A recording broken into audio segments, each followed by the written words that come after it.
Greetings and peace, everyone. Thank you so much for joining me this evening. Tonight, I have the honor and privilege of being joined by my Sheikh and Murshid, Sheikh Wahid Azal of the Fatimiyya Sufi order, and my dear brother and a Sheikh from New York, brother Sharif Anael-Bey. And tonight, my brothers and sisters, we have two worlds colliding, Sufi and Moorish science coming together on the aspects of addressing critical race theory.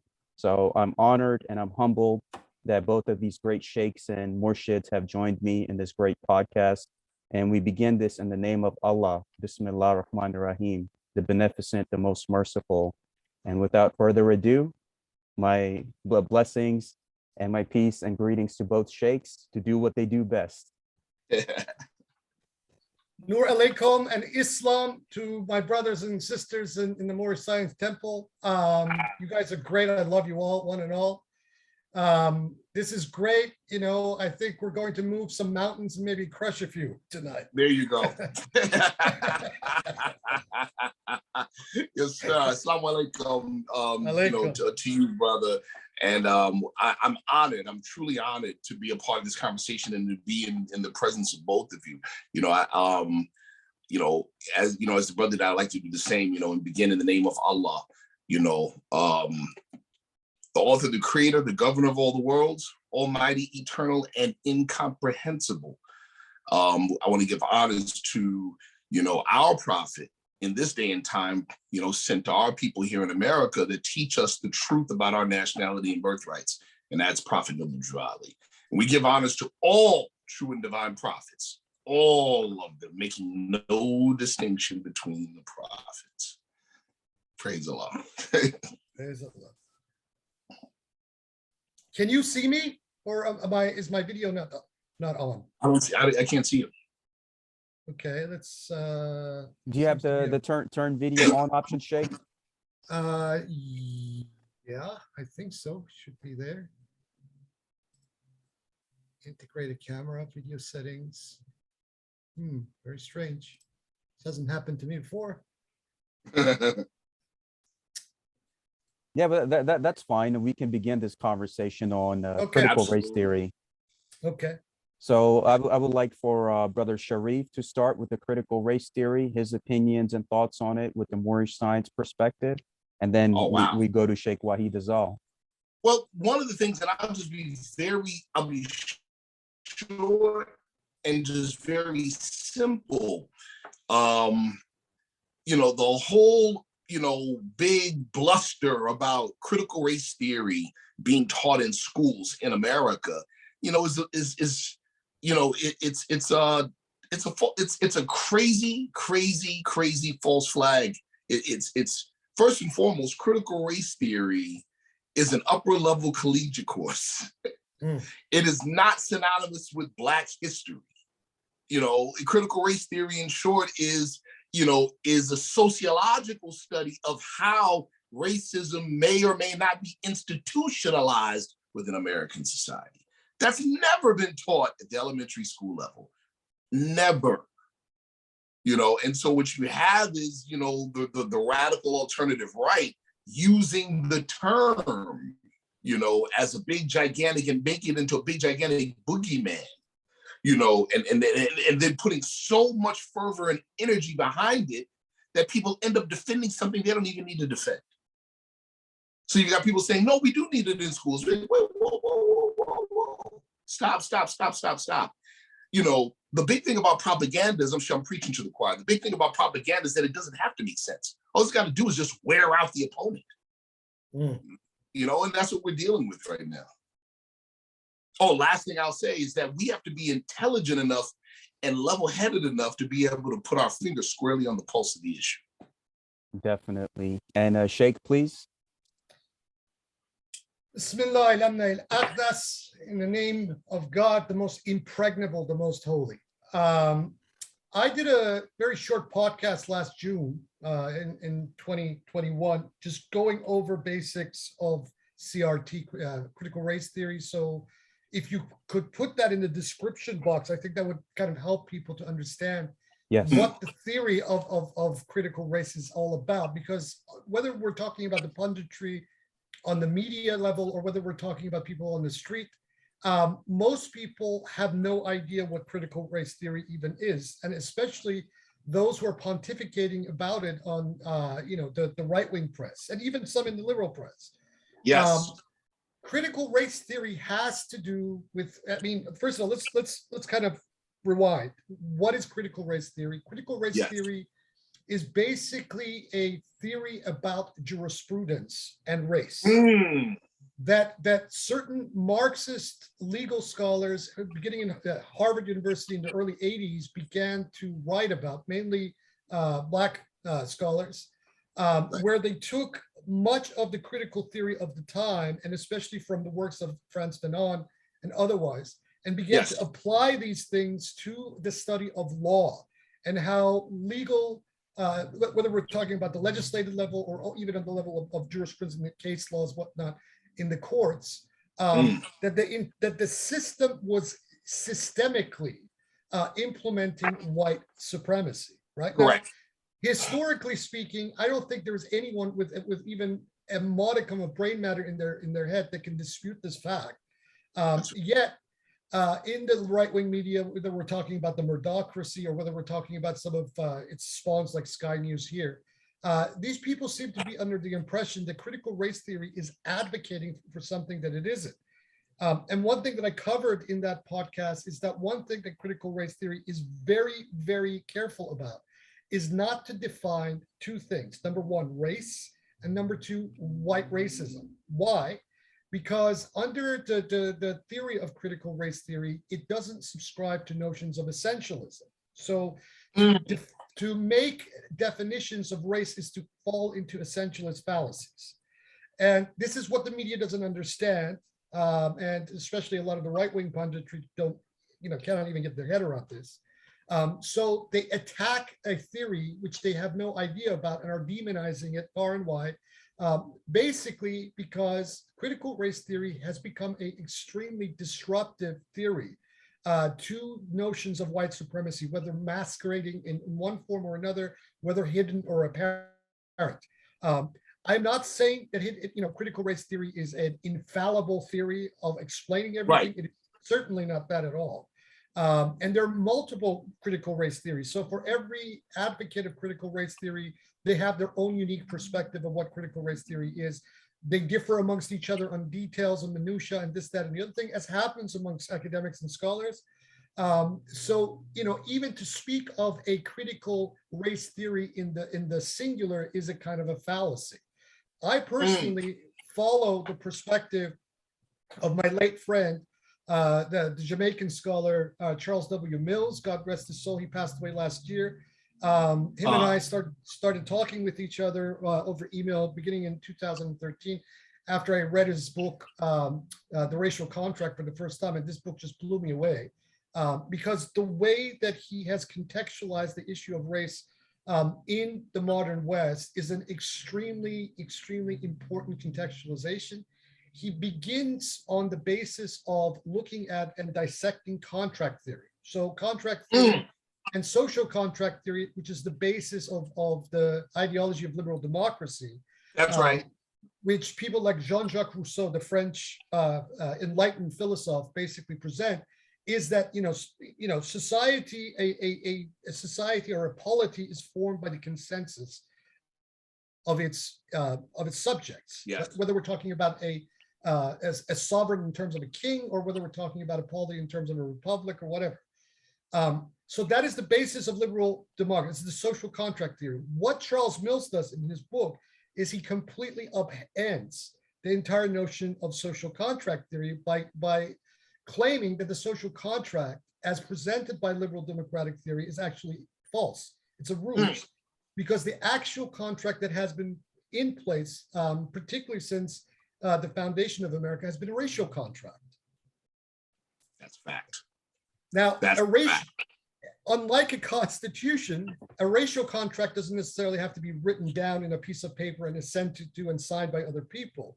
It is a functioning contract, just in the same way that, for example, the British have a developing constitution rather than a singular constitution. That is exactly how the racial contract operates in the Western societies and particularly in the Anglo-Saxon societies.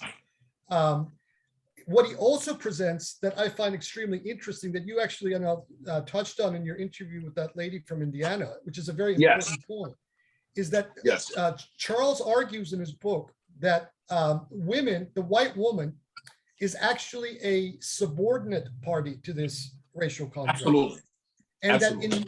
that in many ways, she is also a victim of this racial contract. And he goes on to define what that racial contract represents as its primary subject. And the primary subject of the racial contract is none other than the white propertied male. So the racial contract is essentially animated by white male patriarchy. That's basically that's basically what it is. That's so powerful. Thank you for that, dear brother. And especially now, this is where the doctrine of Prophet Noble Drew Ali starts to come in as well. What you said about, the race social contract being an implied contract, not something written down, and that, and that is, and the whole idea of using the term developing, that's so crucial, because whiteness defies a solid definition. Exactly. And this is what Mills gets into in his book, where he, basically says that the whole whiteness paradigm is a constructed paradigm. He gives historical examples that up until maybe about 70, 80 years ago, just right after the post-war period, Irish, Italians, Iberians, Greeks were not considered to be white. So that's a fact. So what was white in that previous period was Anglo-Germanic people. There you go. Scandinavians, Germans, to some degree the French, but definitely the British and Scots and the Celts. Correct. It was the whole WASP thing, right? That was whiteness, and at that time. And then so you've got with what Prophet Drew Ali teaches, and the American Anthropological Association wholeheartedly agrees with that. They've got tons of white paper on it. That especially and most significantly, their response to Federal Directive 15 that they wrote back in 1997. And so they literally state that the color code system of race is a caste system operating out in the open. 180%. That's what it is. It is a caste system, so which basically shows that all this talk about equality and equity under law and all that kind of stuff is nonsense. And that what we're dealing with, and he kind of touches on this, and other people then get into this, is that what the racial contract represents is the paradigm of colonial settlerism. So there you go. Without colonial settlerism, we don't have white supremacy. Even though racism, maybe as a paradigm, can exist in various societies as it has, but white supremacy, qua white supremacy, can only exist in the face of settler colonialism, which begins with the Americas, first under Spanish and the Portuguese, and then eventually the Anglo-Saxons and the French, and then extends itself across the planet into Australia, Australasia, and so on and so forth. Right. I'd like to read something really quick that is a part of what the American Anthropological Association had to say about Federal Directive 15. And then I'll explain more detail, especially for the listeners, what Federal Directive 15 actually is. Let me just say this really quick. Federal Directive 15 is the federal government, comes from the federal government's Office of Management and Budget. And it's for race and ethnic standards for federal statistics and administrative reporting in this government. That's what it is, right? And so, real quick, I'll do it backwards. I'll explain a couple things. As a matter of fact, I'll explain, as codified by Federal Directive 15, the solid pillars that hold the caste system in place, black and white. Those are the unchangeables. And then you have the fluid, non-white categories, where you may become white, depending on certain circumstances, right? So here's the definition for black. Black, a person having origins in any of the black racial groups of Africa. We learned in elementary school that you cannot use the word you're defining in your definition. So that's a non-definition. White, a person having origins in any of the original peoples of Europe, North Africa, or the Middle East. This is in, can you guys hear me? Yes, yes. Okay, perfect. So, those are that is the standard. That sets the social, that is the codification in America for the social standard that you spoke of the social contract, the racial contract. Yes. The open caste system. Now, this is what federal, some of what the American Anthropological Association had to say about it. Federal Directive 15 itself noted the absence of scientific or anthropological foundations in its formulation. So the directive itself admits that it is not scientific. Federal Directive did not explain what was meant by racial origin, right? The guidelines noted too that, quote, the racial and ethnic categories set forth in the standards should not be interpreted as being primarily biological or genetic in reference. It's bad sociology. That's what it is. And then the last thing I'll read. Knowing the history, and this is to your point, dear brother, knowing the history of how these groups, Italians, Irish, Germans, etc., became white is an integral part of how race and ethnicity are conceptualized in contemporary America.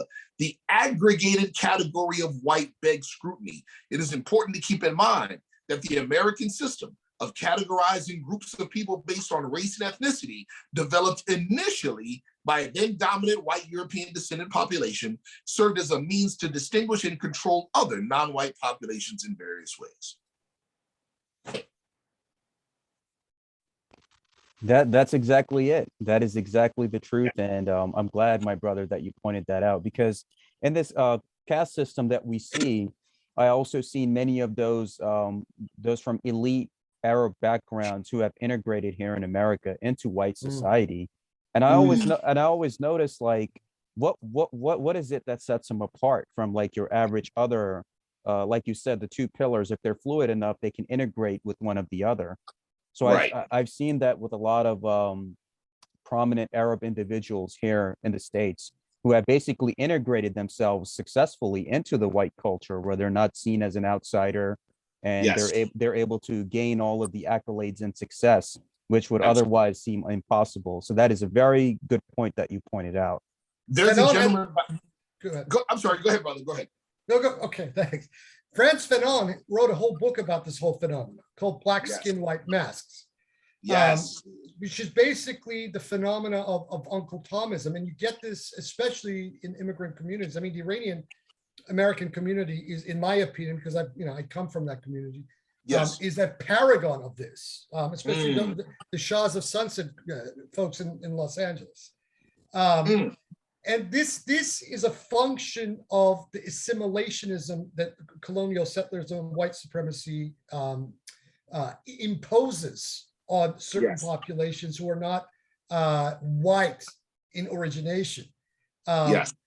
And this also speaks to the larger narrative of colonialism, which unfortunately many contemporary critical race theories are not really taking on board, because critical race theory, other than Charles, has a very Amerocentric perspective on the question of race.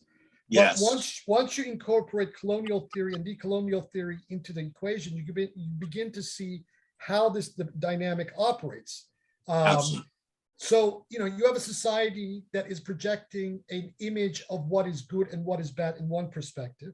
People on the average, on the basic level of a society, want to quote unquote succeed, whatever that means. So what they do, you have a peer pressure, as it will, but on a collective level for conformity, through this white paradigm. And unless you're switched on, or unless you go through hard knocks and experience what the other side looks like, you have no conception of what this dynamic is really all about. Come on. That's right. And in America, and actually in all Anglo-Saxon societies, whether it's the US, Canada, UK, and here in Australia, it's the same thing that is going on, right? And so this is the function of the colonial settler, because the colonial settler state has to define itself constantly in juxtaposition to an other. Joseph Massad wrote an excellent book that came out back in 2015 entitled Islam in Liberalism, where he traces the entire trajectory of liberal political theory and who liberal political theory is beginning, even before Rousseau. He starts with Voltaire. Began to define the other.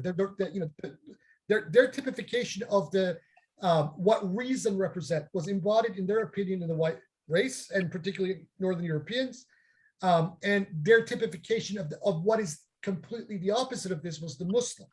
So this whole book, Islam in Liberalism, is quite an interesting title because it gives you the entire story of what he's putting in that book. That liberalism could even emerge without having this demonization of a fictitious other in the form of the Muslim. That's so powerful. And see, oh man, wow, this you said so much in that, right? I'll start with in response with the very living example of one of the things you said, a gentleman by the name of Mustafa Hefni.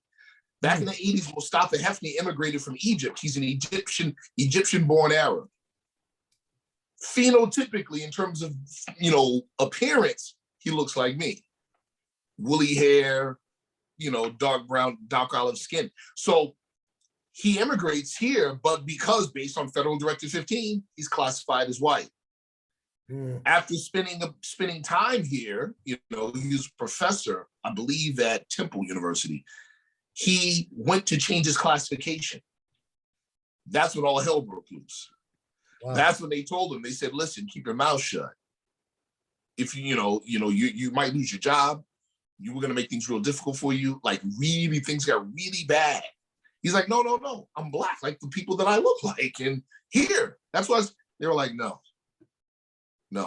So he ran headlong into that whole issue.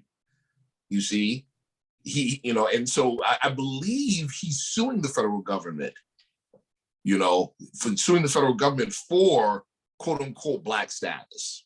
Now, the whole thing when you touched on otherness, that as you said, and I'm repeating that, the whole otherness juxtaposition is what validates whiteness, and then whiteness masquerades as normality.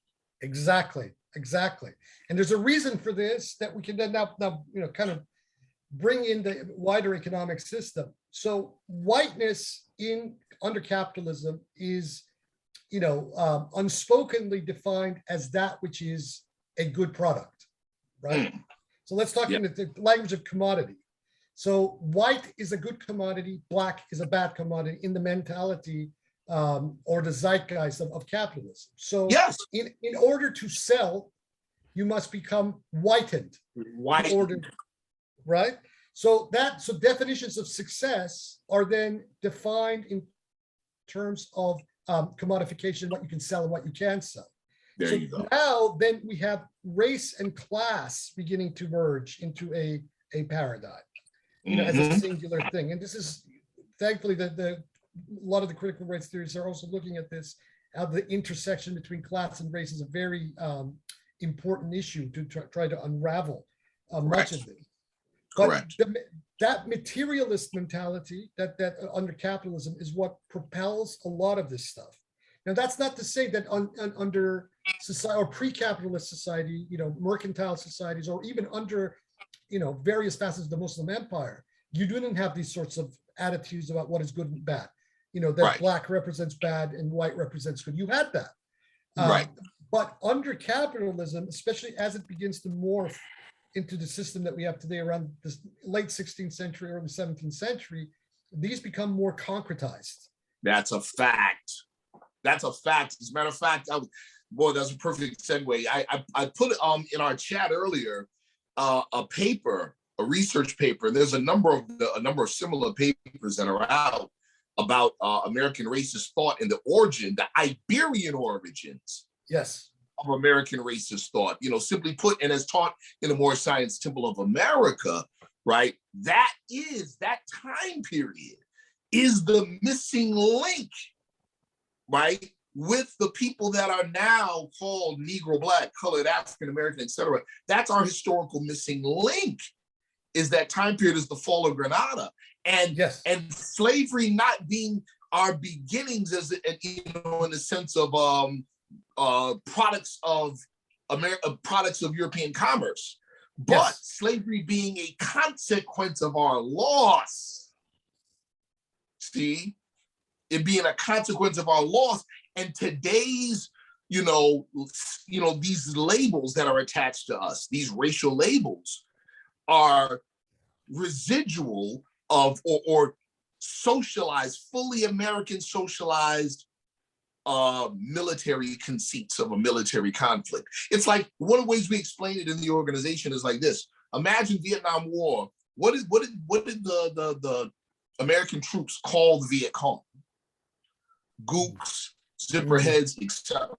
Fast forward to 2022. Imagine a Vietnamese American going to apply for a job, and in one of the boxes says check one, gook, check another one, zipperhead.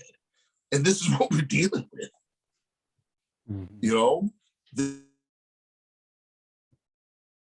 This is what we're dealing with. And so, we recognizing that the racial color code system of race classification is a caste system, right? Noble Ali's teaching is that, I'll quote him, he said, the time has come when every nation must worship under its own vine and fig tree, and every tongue must confess its own. Core American values, right? The new world idea is that one nation can be formed from many people that have an old world connection. You see?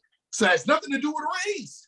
The whole racial thing hijacked it. Hijacked it.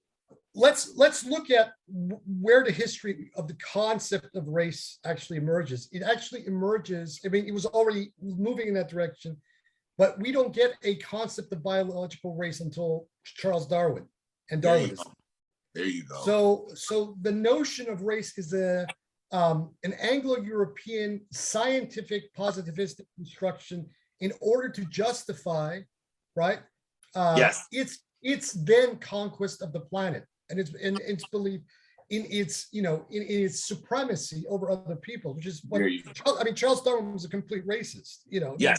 There's no question about that. The details of his theory to this day are being unpacked and being revealed, not only for their grave racial overtones and undertones, but also for their unscientific basis. But what you touched on, I want to actually address what you touched about the Iberian roots, yes, sir, of racism and white supremacy. The Catholic Church is very much the progenitor or the proto-progenitor of contemporary notions of race and particularly white supremacy. Correct. And the reason for that was a connivance, basically because once Columbus had sailed into Hispaniola and began to settle these Spanish on these islands, the church required a justification. And its justification is that these people that they had encountered were quote unquote heathens. That's right. So heathens had to be converted or die.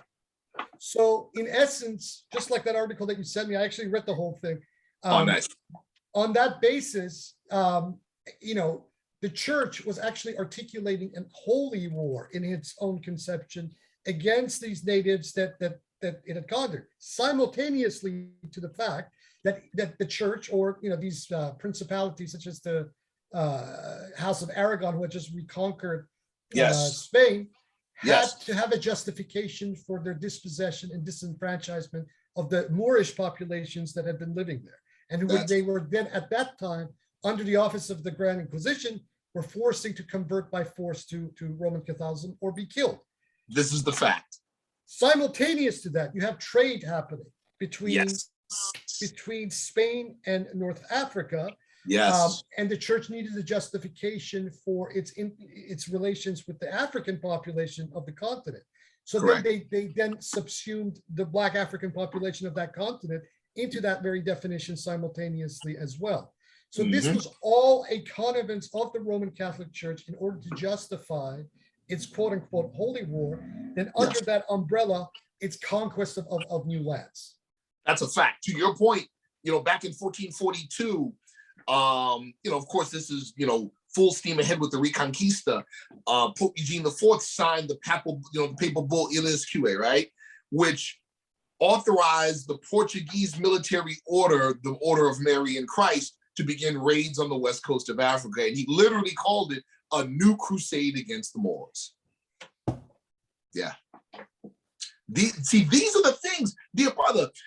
These are the things. See what the quote unquote black man and woman in America are suffering from, in truth, is not so much of residuals from slavery. It's the persistent identity crisis.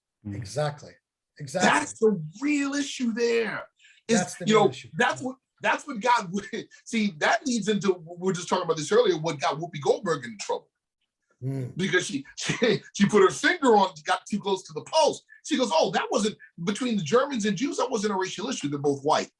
Woo, woo, and that's what got her in trouble. Hence, what you guys were talking about before I came on. Yes. Charles touches on this in the racial contract. Kudos to him for doing this. This packaging of the Jewish Holocaust in Europe, which I don't deny it happened. Even I give them even the 6 million figure, right? Right. But the way that it is packaged is as a unique event in history, unlike any other that came before it and after it, which is not true. Right. Because the way that Charles puts it is that basically what the Holocaust, European Holocaust of the Jews represents, is basically what the European colonial powers were doing in Africa and elsewhere throughout the world, turned on itself. That's a fact. That's a fact. We're just being right. We were just talking about this, the Berlin Conference in 1883, and then Leopold running rampant through Belgium or through Belgian the Congo, through the Congo. Yeah. Craziness. And that's a great point, dear Sheikh Wahid and Grand Sheikh Sharif, is that basically we're taught this repetitive information in the American school system. And I've been through the American school system. And yes, it's all there. The atrocities happened, the 6 million Jews and all that stuff. We're not denying anything.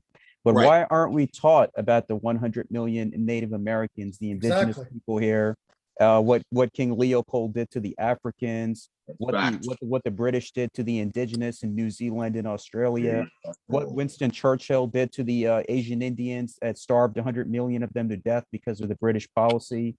Why aren't we taught about all of these people? You know why? Because they're not white. So Whoopi is right in some way. It's good that we've come to this point, because I want to mention the following. Disinformation has only been coming out in the last 20 years. That's a fact. During the First World War, the British, in their fight with the Ottomans, marched into Iran, took over all of the granaries throughout the country because the central government was weak. They couldn't resist these British troops. This is at the same time that Russia had fallen to the Bolshevik Revolution, so Russia was out of the war. They took over the granaries and basically refused a single grain to the Iranian population for a 2-year period.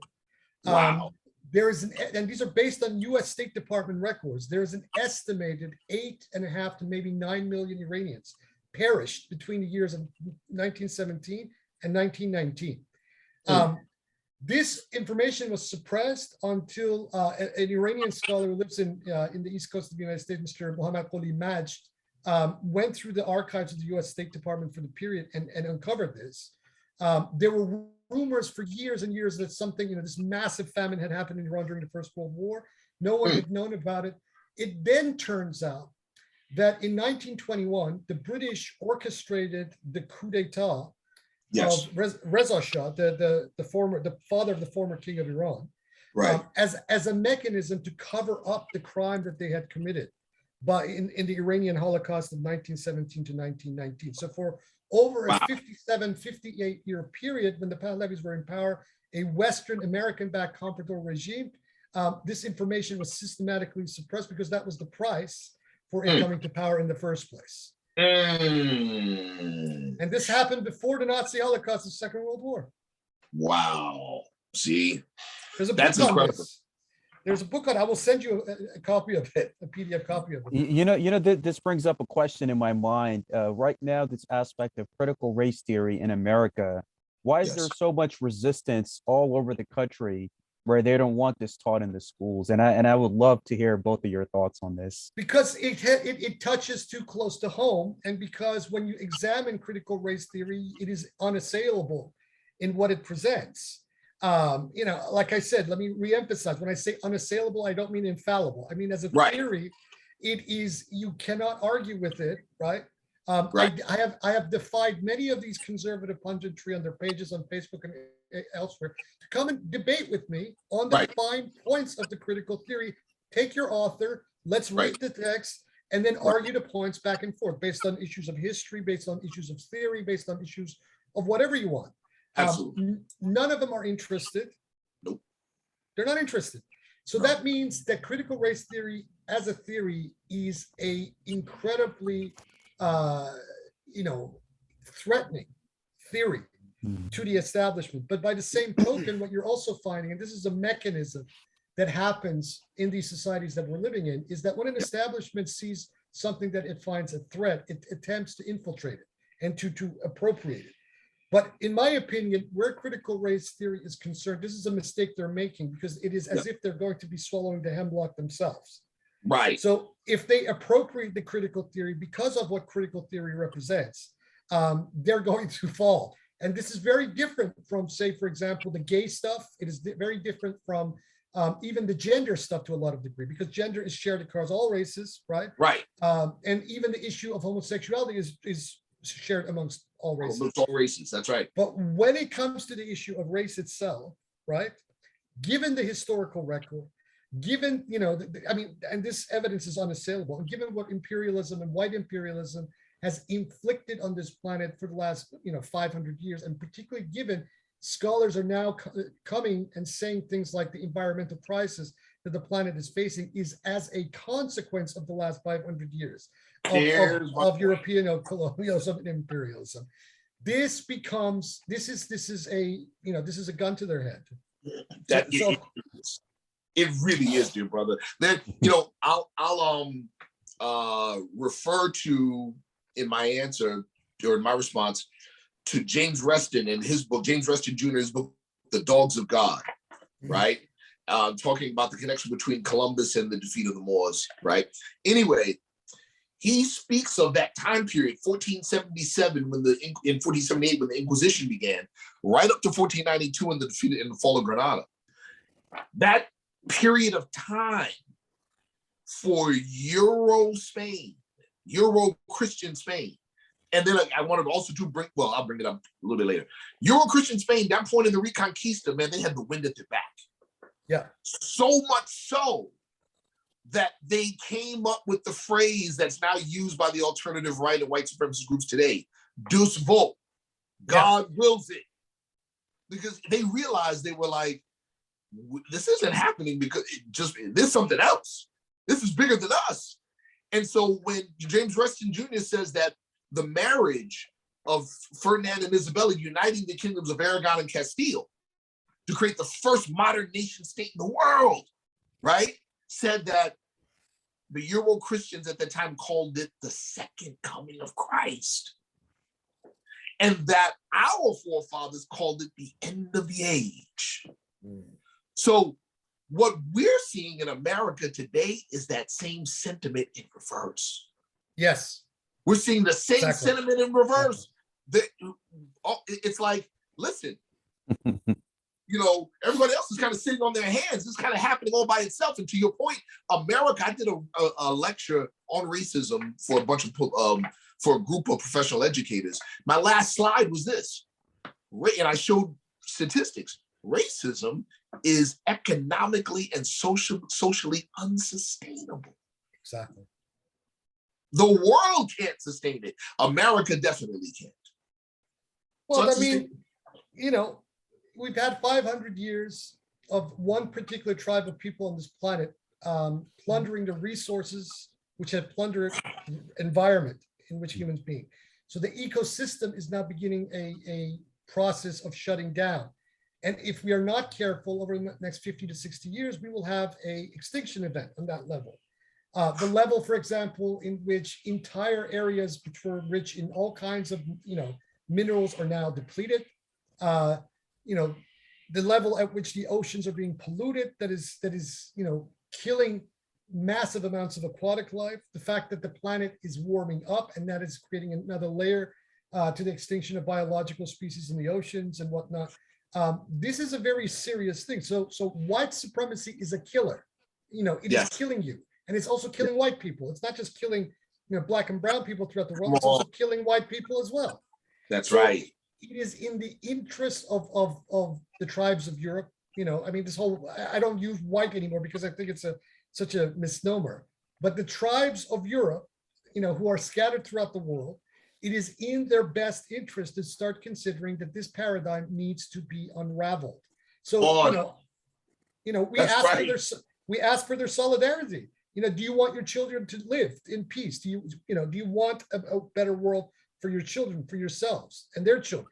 Then it behooves you to first of all take these poisons out of your own minds and hearts and join us. It's brother. Listen, brother. Prophet Noble Ali said this about our people in America, called Negro, Black, Colored, African American, etc. He said, "Come rejoin the families of nations." Exactly.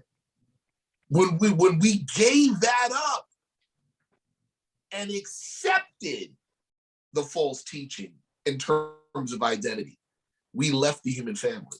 Yeah. One of the things I said during a debate a number of years ago to another brother who was defending using Black, I said, first of all, let's just define this in the scope of things. It's a caste system, and Black is one of the pillars that holds it up. And it's the permanent underclass. Yes. I said that means, and it supports white supremacy. That's what it does. I said, so if you call yourself white, it has nothing to do with whether you're a bad person or a mean person or it has nothing to do specifically with that. But if you identify as white, you're a white supremacist. If you identify as Black, you're a white supremacist. Yeah. Yeah. Because these categories are the fictions created by it. Yes. So, but the one thing that they also need to realize is that they're being simultaneously victimized themselves by the very thing that they're upholding. Paulo Freire was awesome in kind of unpacking this whole dynamic in his book, The Pedagogy of the Oppressed, where he says this, that the oppressor has to also simultaneously oppress him or herself in order to be the oppressor. Has to. Back in 1946, the governor-elect of Georgia, his name was Talmadge.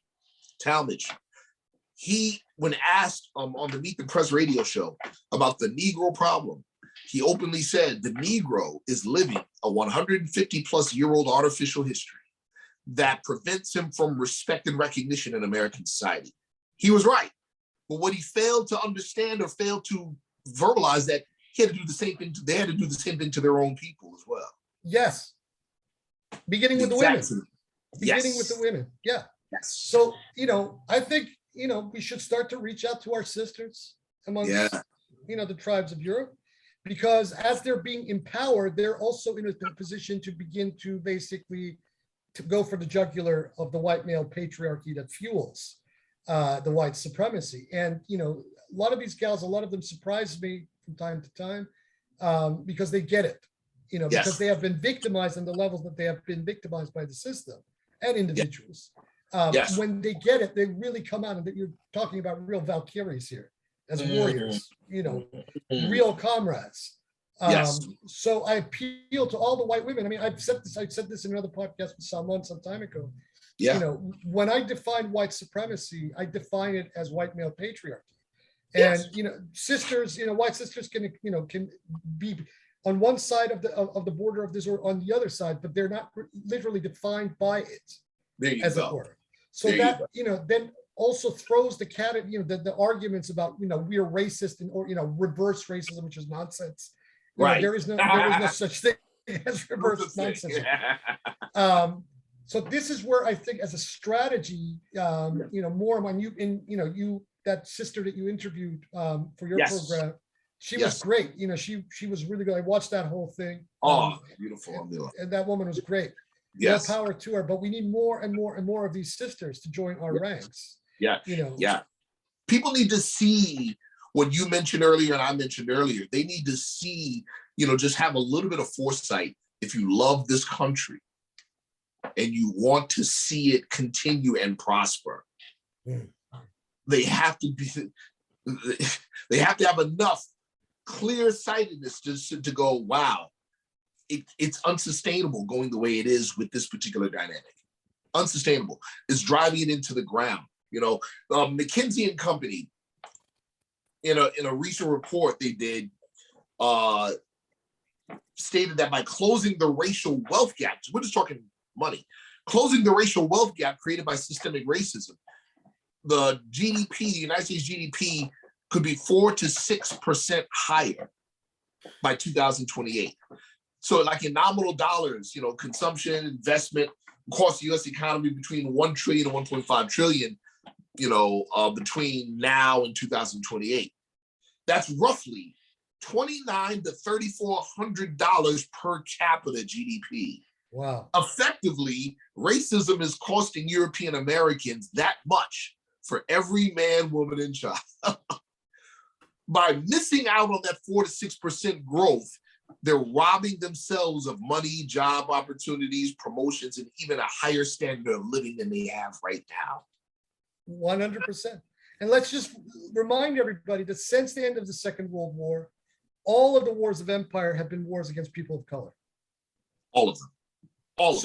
So in essence, it is your children who are going overseas to die for white supremacy.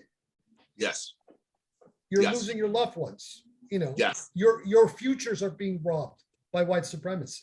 Yes. The fact that you have the kind of inflationary cycles that you have in North America, the fact that you have, that the so-called American dream is now more and more and more and more out of the reach of pretty much the entirety of the American middle class. Yes. To tell you that white supremacy is your enemy. Yes, right? sir. So, and the military, industrial, surveillance, media, academic complex that undergirds all of this, right? Yeah. Is your enemy. So this needs to transform. If you want to live a better, more balanced life, for yourselves and your children, their children's children, then you need to look at this. You need to look at it and make no mistake. Like again, with proper, with a proper historical narrative, right? Make no mistake, the descendants of Africa and Islam has always played a major part in this, not necessarily, in the way of identity politics. Yeah. In the way of identity politics. There's a book called The Devil's Bargain, Steve Bannon, Donald Trump, and the Storming of the White House, where it talks about Steve Bannon's education. And it was, I'll quote from the book. It says, the Benedictine curriculum was traditional Western civilization presented in the context of Catholicism. Quote, we were all taught that Western civilization was saved 500 years ago in Spain when Ferdinand and Isabella defeated the Moors. The lesson was, here is where Muslims could have taken over the world. And here's where the great stand where they were stopped. We were taught a worldview. This is how we survived. I think that shaped all of us, but what Steve took away was a belief that you got to be willing to identify the threat. But here's the things about, these folks always seem to go back to the fall of Spain, to the Aragons and the House of Castile. Right. Is that the way that campaign succeeded was in the division of these various Moorish houses and dynasties. Right? Absolutely. So you had the Almohads and the Almovarids that went at each other for almost 300 years. Yes. And then in North Africa, the same thing was going on and on Yes. and on. And it's because it was a process of attrition, right, that made the Moors in Spain and North Africa weak. That's and because a fact. of that, they collapsed. We see the same paradigm here. Identity politics, when you have the gay lesbian community fighting for its cause, when you have the African American community, Black Lives Matter, only on the Black Lives Matter cause. Right. On and on these go, then there's no solidarity and you never get anywhere and the system always wins and it's at your expense. And for them, all of these causes become nothing more than entertainment to undergird and further bolster themselves. There you go. So this is where, postmodernism as a theory, and another friend of mine, an Italian scholar named Gioda Preparata, wrote a great book I recommend people go out and read. It's called The Ideology of Tyranny, where he argues this in this book, that the whole purpose of postmodernism, despite all of its talk and rhetoric on being on the left, was a means by the establishments of Anglo-Europa to basically divide solidarity amongst the left, so lest they ever unite and overthrow the system. Right. which nearly happened, by the way, in the 60s. We came this close to it. Yeah. That's a fact. That's a fact. That's incredibly powerful. But Yes. they didn't calculate on the fact that out of all of this would come something like critical race theory, There you which go. is the real poison to them. Yes. And that is why they don't know what to do. So they will infiltrate Black Lives Matter. They will pay off people in Black Lives Matter. They will create something here, create something there, demonize Black Lives Matter among certain segments of middle America, middle white America, and so on and so forth, create these frictions, like happened in Minneapolis, and on these examples go as a way to fuel this false dialectic, right? There you go. Yes. But the moment even the white middle class, or not even the white middle class, the white proletariat, the white working class understands that they are being used as in a divide and conquer strategy by the very people that are victimizing them. They're voting against their own interests. Oh, goodness. Oh. Let's vote for Donald Trump, who's going to privatize our entire economy, send inflationary cycles through the roof, with no protections either legally or on a governmental level for us or anybody else in our lives. How insane is that? Absolutely insane. Absolutely insane. But we won't vote for Democrat. I mean, I despise the Democratic Party, but labeling the Democratic Party as socialist is, despite the fact that they're not socialist by any stretch of the not even close, right? Not even close. But to demonize them because maybe there's certain members like JOC and whatnot in Congress who may advocate for these talking points. But this demonization of socialism, the S word in America, right? Yes. People don't realize that in countries in Europe, like Germany that I was living in until 2019, and even here in Australia, you have a social safety net.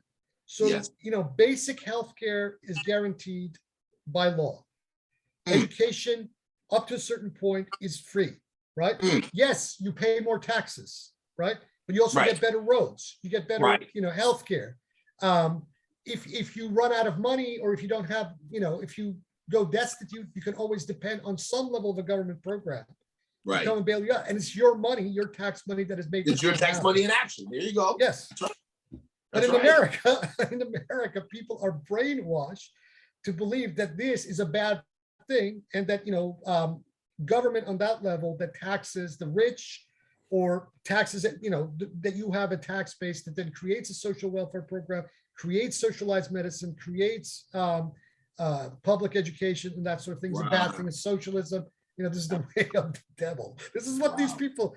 The stupidity is just mind-boggling. How people can believe in this. What the mainstream in America has been led to believe as normal goes right back to the beginning of this conversation. Is based on the caste system. It's based on that, and it's like you're desperately trying to revive something that's going the way of the dinosaur really fast. Yeah. Really fast. You've got new emerging, identifiers, ADOS, BIPOC, but the Moorish Science Symbol of America has been around since 1913 saying, don't call us Black. Don't call us African American. Don't call us right? We have a history like everybody else, and that also, it does a number of things simultaneously. It works to eliminate the otherness. Yes. It's like there was a particular model from Dominican Republic. Her name is Amara. Her entertainment name is Amara La Negra. Right. And so there was a segment on MTV where she was applying for this particular role, and the person that was judging was also Latino, Puerto Rican, I believe. And he says to her, "What's up with the Afro? Why you got the Afro?" She's like, "What are you talking about? I'm Afro-Latina. I'm Afro-Latina." "Yeah, but why are you trying to act Black?" "Oh, I'm Afro-Latina. I'm Afro-Latina." I was like, "Well, and I use that as a lesson to some of my members. I'm like, what if this was 500 years ago in Spain? Would she call herself Afro-Latina? Or would she call herself Latina? Because who controlled the social narrative at the time? Exactly. You see what I'm saying? So go ahead, brother. But what's interesting, you put your finger on something extremely important. But see, also when artists and whatnot pick these monikers as self-identifiers, they're also buying into the narrative that the white supremacist has created in making people of color into the object of its ridicule. So the comment. Yes. Right? And so since entertainment is about ridicule, it's about, it's make people laugh or make people lighthearted. These people take on these identities, perpetuating that narrative without even realizing what they're doing. That's a fact. It's a fact. You have, and again, our people in America have grown up in such a unique condition. They've grown up absent old world connection, absent old world identity, absent. No other people can think in those terms. So we'll say things like, she's mixed Puerto Rican and Black. What in the world does that even mean? When there's Puerto Rican darker than her with more frizzier hair. You see? And so like we'll say things like Black Arabs or Black Mexicans or Black, and that's absolutely horrible. And it goes this right to your point of accepting the ridicule, accepting the otherness, accepting the otherness as if, we're set aside from the human family, but it's such a difficult thing for people who have only been given, the derogative term to identify with. And so this goes to systems of representation, media, entertainment, but ultimately education, which is responsible or should be responsible for providing critical skills to people. Come on. Then why are they so bent out of shape on critical race theory? There you go. Correct. Because, to quote another very wise man in very simple words, the truth will make you free. So brothers and sisters in America, you ain't free. Nah. And the system doesn't want you to be free. Brother, let me tell you, that's a fact. One of the things that came to me not too long ago about the great social experiment, which is America, the great crucible that's America, right? The great social experiment, the great social alchemical experiment, right? I would dare say we have not yet seen the end product of the experiment yet. But the question is, does the experiment begin with the arrival of the white man, or was it initiated by the natives? And that's where, and that is something that I have wondered on for a very long time, because a lot of historians of the North American Native people know about the experiments of the Six Nations Iroquois Confederacy. I live in the center of it. The city of Syracuse is the center of it. Yes, sir. There you go. And these people had an experiment of democracy that even, took the attention of people like Benjamin Franklin and other of the so-called American founding fathers. Yes. So who are the real founding fathers of this American experiment? It certainly doesn't look like these white men who signed that document in Pennsylvania, in Philly. That's right. It's so funny. We have an actual city of Philadelphia has an actual official city of Philadelphia holiday that was started by the Moorish Science Temple of America, Temple number 11. And it's called Moorish American Remembrance Day because October 14th, 1774, there was a meeting in downtown Philadelphia. And that is the day that we mark as, in America, there was the official denationalization of the descendants of Moroccans and born in America. Yeah. It's interesting, my brother, you bring that up, because Obama one time when he went to Cairo, he said America was founded on Muslim law. And if you look at the banner of the Kingdom of Hawaii, 200 years before America even existed, and you look at their old banner, it's a picture of two Moors, dark-skinned Moors with a red fez, and they're Yes. holding up the banner of the Kingdom of Hawaii, meaning these Moors were master navigators of the sea. And that's why it's, even when you have a boat, it's called being moored at the Yes, sir. and Yes, that sir. these Moors were master navigators. They were going all around, and they're not giving due credit. And Hawaii is the only state in America to have an Islam Day official holiday. Most people don't even know You don't that even there's know a that. state that celebrates Islam every year as a national holiday. Now, I want to touch on that too, because I'm sure you all, I'm sure you all will feel me on this. You know, the present, we're not, and this is for the listeners Yes. and the viewers. When we say Islam, we are not necessarily talking about what's portrayed to the West as Islam. You know, we're not talking about, you know, the product of the work of T.E. Lawrence of Arabia necessarily, you know, and especially when we're speaking even as late as just around 1940, the Saudi expression was not that strong. You know, it wasn't so prevalent until petrodollars got behind it. And that's another white supremacist intrusion into Islam, with the British coming in and setting up these different Wahhabi groups to try to destroy Islam. There. So we're talking about a time period where Islam looked a lot different and behaved a lot different than what the West is being shown, you know, is being shown today. And so that right there, you know, what you just, you know, is the thing. That 800 years of Islamic rule in Europe is the foundation for present Western civilization, and that's 100%. 100%. Without the Islamic presence, Europe would have never had the scientific revolution it had. It was because, you know, I mean, during most of the Middle Ages, most of the medieval period, the church considered much of these texts of scientific knowledge from the Greek and Roman periods to be the devil's knowledge. Absolutely. And this knowledge was preserved and refined and expanded and evolved in the Muslim world. That's right. Was then transmitted back into Europe via those channels. That's a fact. We are actually responsible for the scientific and technological revolution that the West likes to claim for itself. Isn't that something? But you can't say that and claim supremacy at the same time.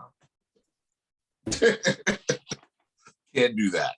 You know. So now the conclusion is, on that very point that you just broke, that Yes. white supremacy has to perpetuate itself based on a ruse about its own supremacy. Oof.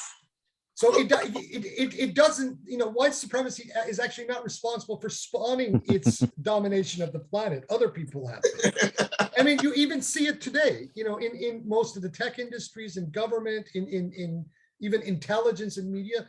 These are all packed by people of color, whether we're talking about Indians or whatnot. Yeah, the CEOs and the shareholders and whatnot, they're white families. But who's running the show? Who's running the show? How about that? That's a fact. That is a fact. You know, again, the whole thing is, it's run its course. It's run its course. And if we're to see into, you know, to use a religious term, the hereafter, you know, it all depends on how we handle this issue right now. It depends on how we handle this issue right now. If not, then the worst is yet to come. I don't think this beast is going to go down with a fight, but I think more of us are becoming more and more prepared for that fight, and we're going to knock this bitch out once it comes at us, you know, because, you know, enough is enough. This planet is dying. This is what people have to understand. The ecological crisis that this entire planet faces right now. And we're seeing this in the form of COVID-19. And that's just the beginning. That's the first shot across the bow. More is going to come. Yes. If we don't get our act collectively together soon, we are all going to die. That's it. That's it. That's it. We call it, you know, Prophet Noble Drew Ali called it before that great and dreadful day, which is sure to come. He also, to your point, said that the European is going to have to look death in the face before he gives it up. I think it's a great point that both sheikhs and teachers are making at this point for the audience that is listening, because right now we see all this hatred in America right now, and there's this impending chaos and civil war that is basically out there. And Yeah. one of my great friends and brothers, Douglas Dietrich, what he says is, when you look out the window and you don't see people rioting and pillaging, then that means it's a good day. And Yeah. we are getting closer to that day. And we have to follow what the Holy Quran is teaching us when Allah subhanahu wa ta'ala says that we have divided you amongst nations and tribes so you may get to know one another. So And not despise the other. that's it. Correct. But That's where's it. the origin of that verse? خلق الله إنسان على نفس الواحدة. God created humanity upon one soul and then dispersed them into tribes and nations in order that they may know each other. So the point of origin is that single soul that we all are. So that comes to my next question to both of you. How can the white women basically help us in this fight against this global white hegemony? Oh, wow. The one interview that I did with my friend Elizabeth Higgs, I think the brother was referring to. Woo! I mean, she's already there. And you have a lot of European women, more and more and more, becoming involved with diversity, equity, and inclusion. Yes. I think that is a good field, or is at least a good place to meet them. I believe that's a good place to meet them. It's right there on DEI platforms. We put together a DEI platform that's pretty gutsy. It's based on what we've been talking about.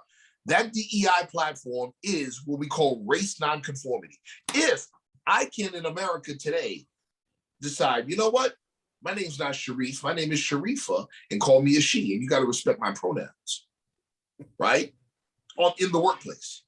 Then I should have no problem saying, don't refer to me as African-American or Black or Negro, or don't refer to me as that. I have an origin, just like everybody else in America, with a history and a culture that's attached. You see? Mm-hmm. And so there's gender nonconformity, we can have race nonconformity. You see? And just like during the end of the 15th century, with the Islamic Empire, the Moorish Empire breaking up and dividing and fighting amongst each other, there were also members of our forefathers that aided and assisted Euro-Christian Spain, right? Why is that important? Even though we were falling apart, we still controlled the narrative.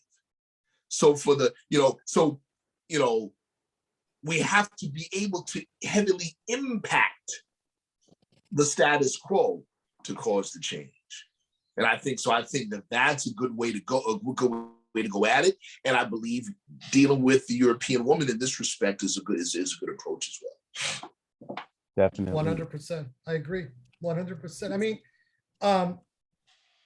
Roya of blessed memory, was a white German woman. She had, half Iranian blood in her, but she was German. She was white German. Mm-hmm. And this woman, God rest her soul, was a Valkyrie and lioness like none other. I mean, unfortunately, in the end, it cost her life because we were targeted by these Nazis in Berlin. But the white woman, when she gets it, she gets it. And this friend of yours, this Elizabeth, in Indiana, she is a gem of a person. I would love to talk to her. I mean, I would tell her, go out and start recruiting your sisters. Yeah. The future is literally in your hands. It is in the hands of women, and especially white women like her. Right. So go for it, girl. You go, girl. You just go and talk to your other sisters, bring them, create groups amongst each other, and then once you guys have organized yourself, then get in touch with us. And there you go. Organizations like us. And let's see how we can, make this boulder roll faster down the proverbial mountain. There you go.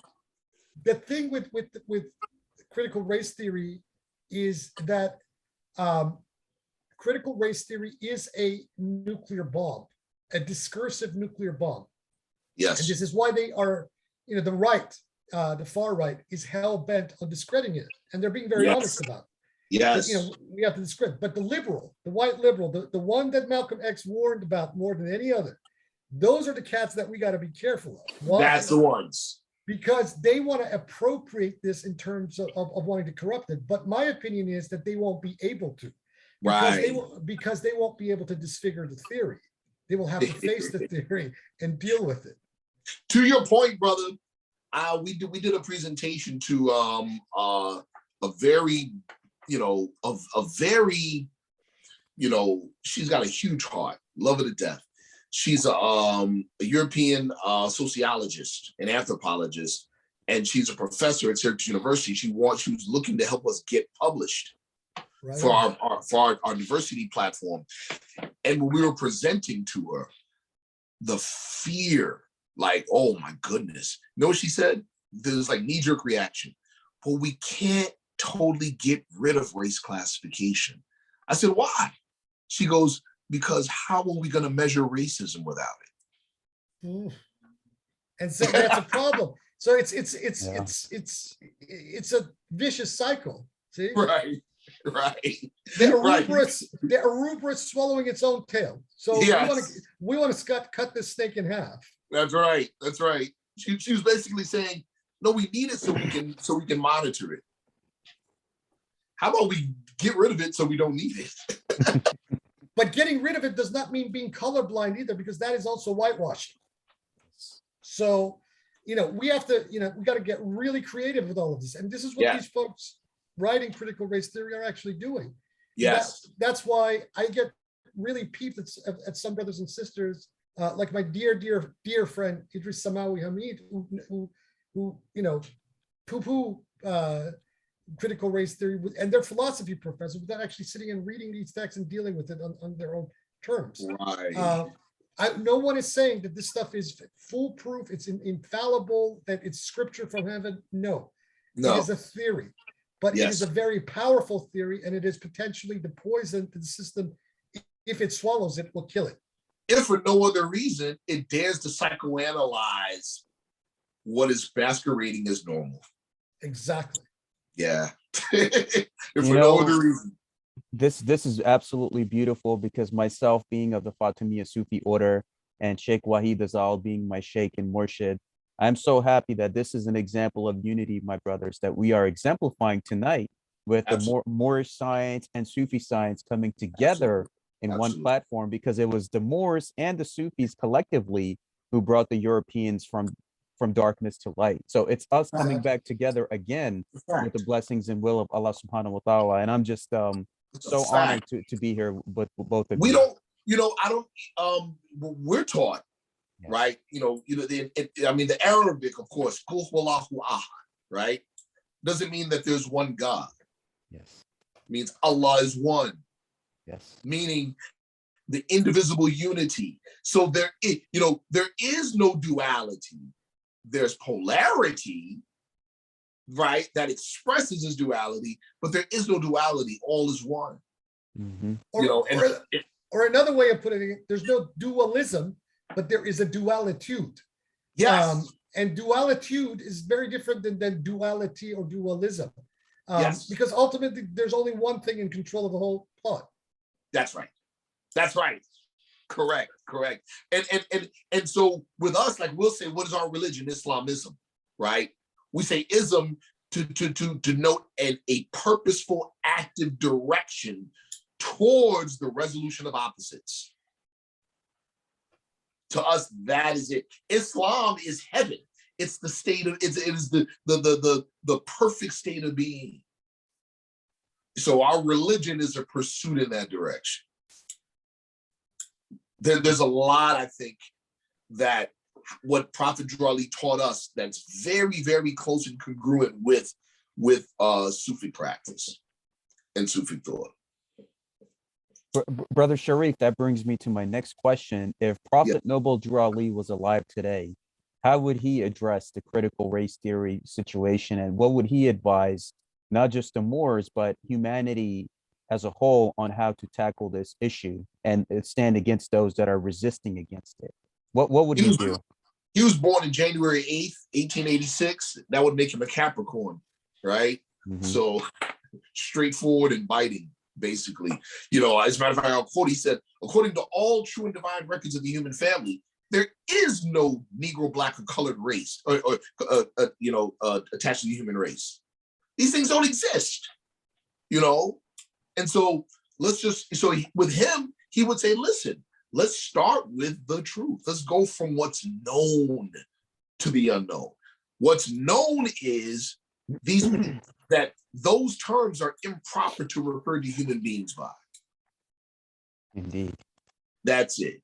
Then he'd be very, I believe, well, here's another thing. He said back in 1928, when in terms of numbers, the organization was huge. He said in the year 2000, the Moors are coming to their own. Mm. He also said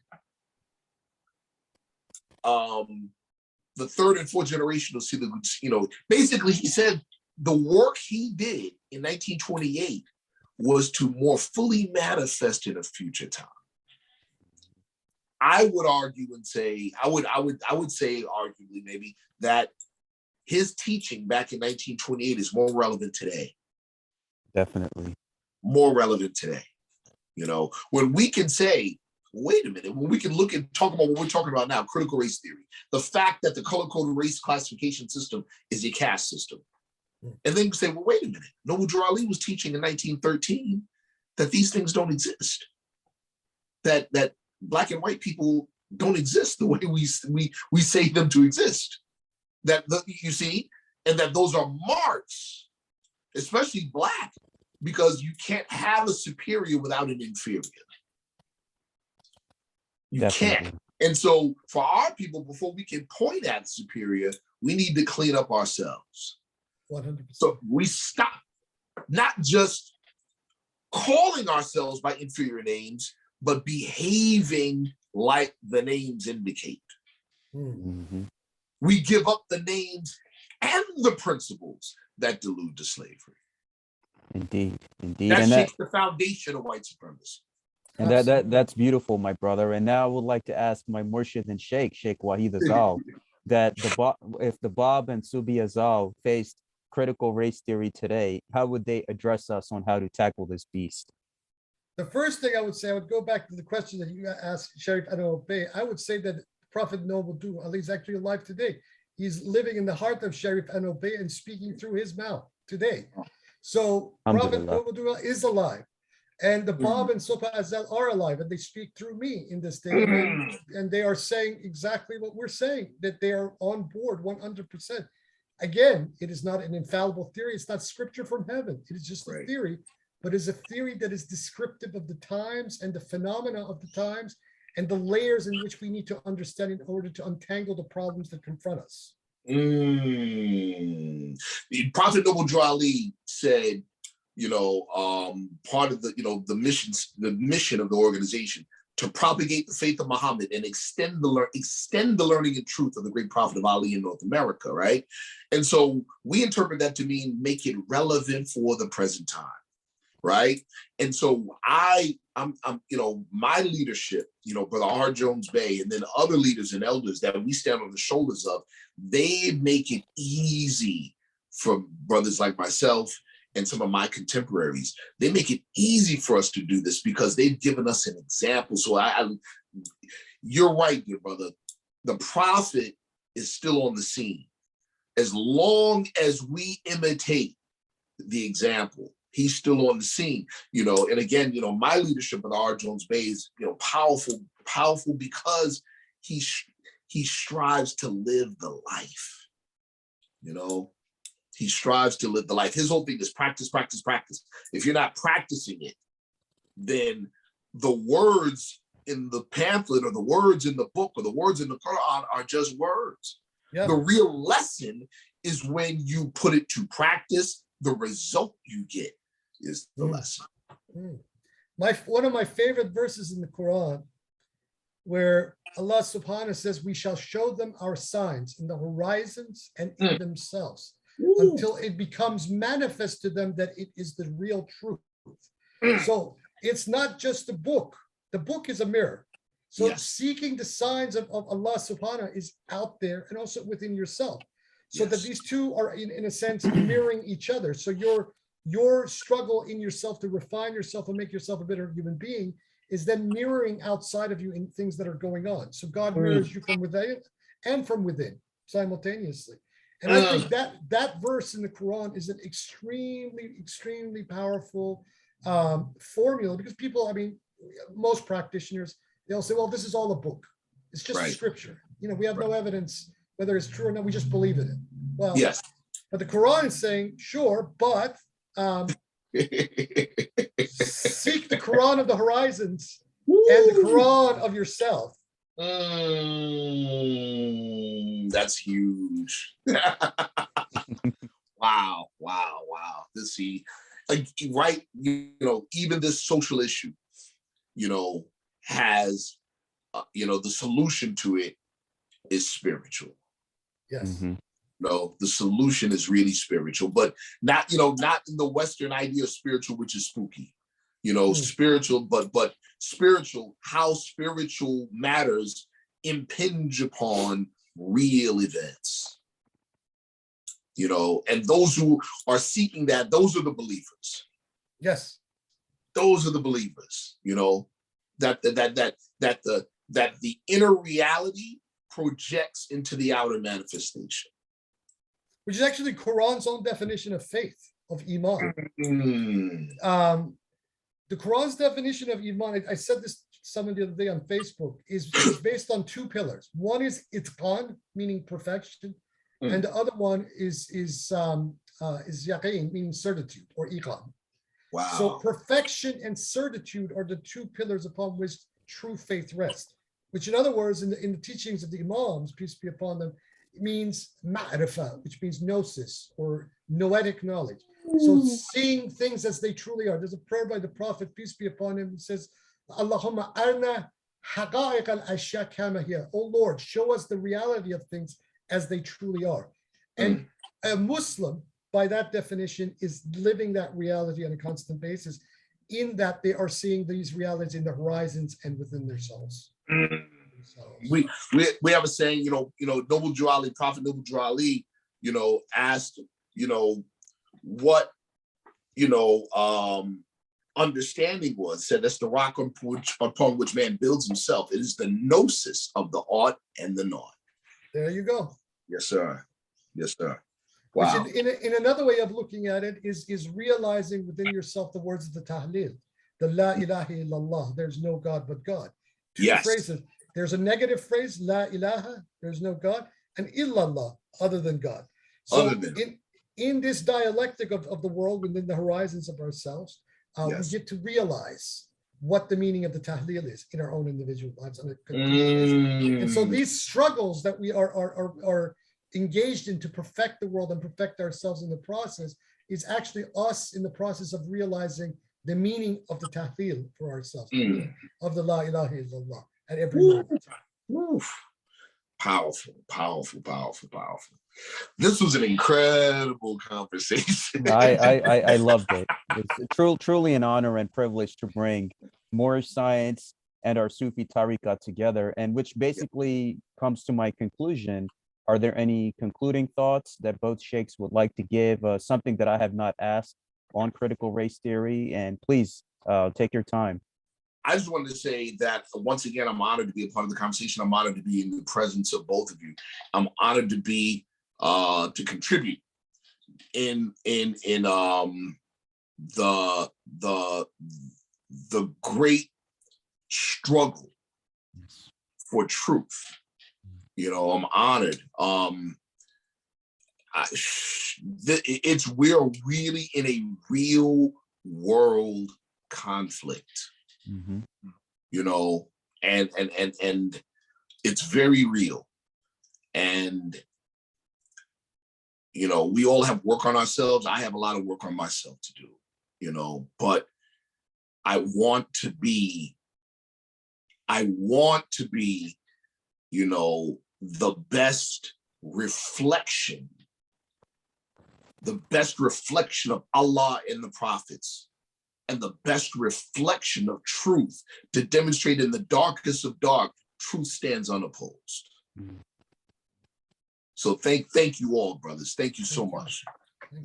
Thank you, Brother Sharif. And my Sheikh. Well, the first thing I will say is that the Moors have a home with us wherever we may be at any time. Beautiful. Likewise. You know, mi casa, su casa. Yes, sir. Inshallah, one day you can make it down under. I'd like to show you actually Australia, some of these Aboriginal sacred sites. That's a whole other conversation, but I think everyone ought to see Uluru Katajuta, the Ayers Rock. That place is amazing. So if you ever come down here, I will take you there. Oh, beautiful, beautiful. And we will go see that place together. Yes, sir. Wow. Thank you. Thank you, everyone. And Nur alaikum to Sheikh Wahid Azal, Islam to Grand Sheikh Sharif Bey, and assalamu alaikum to all brothers and sisters watching all over the world. Please take heed to what these two great teachers and leaders have taught us in this conversation, and this beautiful blessing from Allah subhanahu wa ta'ala to bring both of them together, because everything happens with his will. And I'm glad that tonight his will was manifested through my Sheikh Wahid Azal, and my friend and brother, Grand Sheikh from the Moorish Science Temple of America, is that we need to stick together and we need to take this enemy head on, doing what we're doing. Just keep doing what you're doing and be relentless. Just like Prophet Noble Drew Ali, if he was alive, he would just keep going for the jugular. And that's exactly what it is. We have to just keep up our struggle against this enemy. And as time goes on, I believe everything will come in its full divine circle. And justice is prevailed. So again, everyone, thank you. Please support the Moorish Science Temple of America, Brother Sharif Bey, and please support the Fatimiyya. And until next time, thank you. Yes, sir.